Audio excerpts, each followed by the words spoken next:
Harmonia sa pýta, ako pracovať s polaritami. Hovorí, že u nich je prehodená polarita, že ona sa snaží byť viac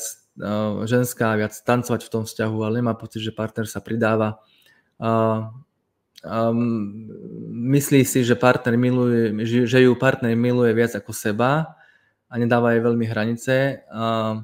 a tiež má strach z jej emócií a nevie, čo má s tým robiť, ako keby, hej, že táto otázka ma trošičku pobavila, ale z ohľadom na to, že si povedala, že máš pocit, že partner miluje viac teba ako seba. A ja by som povedal, že vo všeobecnosti každý, keď si myslí, že niekto miluje viac toho druhého ako seba, tak je to vlastne veľký omyl, lebo ono sa to síce môže prejavovať, že ten partner ti môže slúžiť, hej, alebo že proste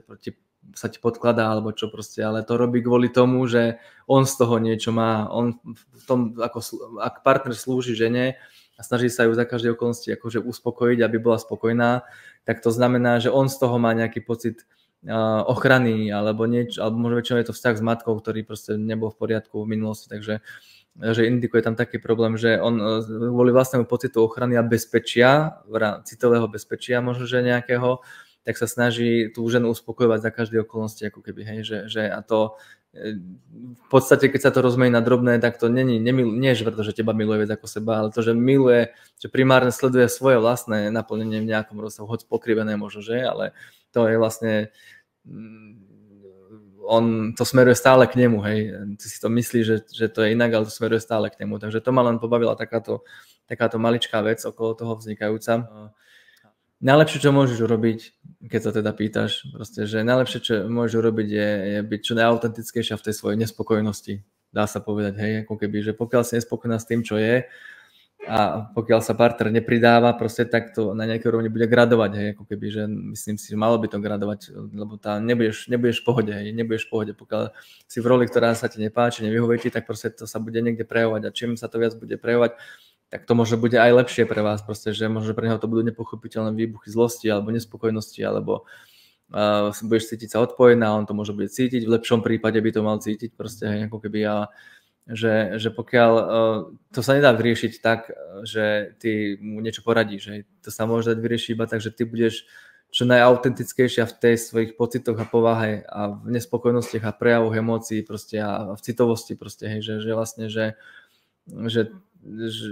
to je ako keby ten najlepší, to bude samozrejme katalizovať rôzne situácie, hádky a nepohodu a výbuchy hnevu alebo čokoľvek proste, ale to samé o sebe je dobré, lebo to bude smerovať ako k aktivovaniu tých proste toho záujmu, proste toho, ako keby si zasvietila žiarovku proste v izbe, ktorá je plný haraburdia, hej, v podstate, hej, takže to, že zasvietiš, ako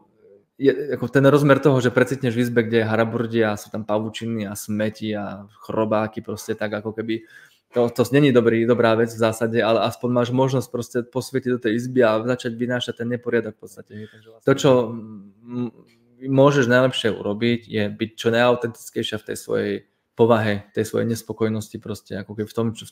čo by si chcela inak, ako keby kľudne vrieskaj, kľudne háč taniere na zem proste, pokiaľ potrebuješ proste, ako keby pokiaľ to ten muž potrebuje, aby sa aktivoval, tak ten tanier za to stojí, hej, ako keby tam na to sa nedá prísť do bodu, že teraz mu poradíš, pošepkáš a on to spraví a možno to urobí, možno to neurobí, proste ak to urobí, tak neviem, či to nie je horšie, ako keby to neurobil. No, ženy majú tendenciu častokrát, keď sú zamilované mužov, ospravedlňovať ako keby z rôznych vecí, ako keby za nich ospravedlniť z mnohých vecí proste. To je podstata ženskej lásky k mužovi. Veľmi veľký dar a veľké prekliatie na nejakej úrovni proste, lebo miestami bolo lepšie, aby tá žena bola kritickejšia, zrelo kritická k tomu mužovi proste, alebo nenechala presahovať tie mužské nedostatky cez určitú hranicu a možno oveľa skôr reagovala svojou nespokojnosťou na to,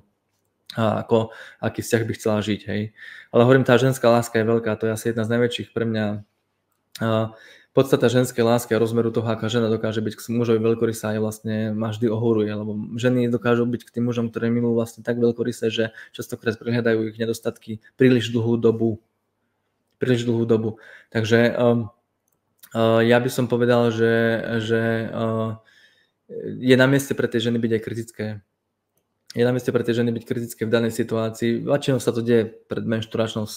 fáze tej ženy, proste, že tá žena vie byť trošku kritickejšia ako za iné okolnosti. Častokrát sa žena dokáže uvoľniť do toho,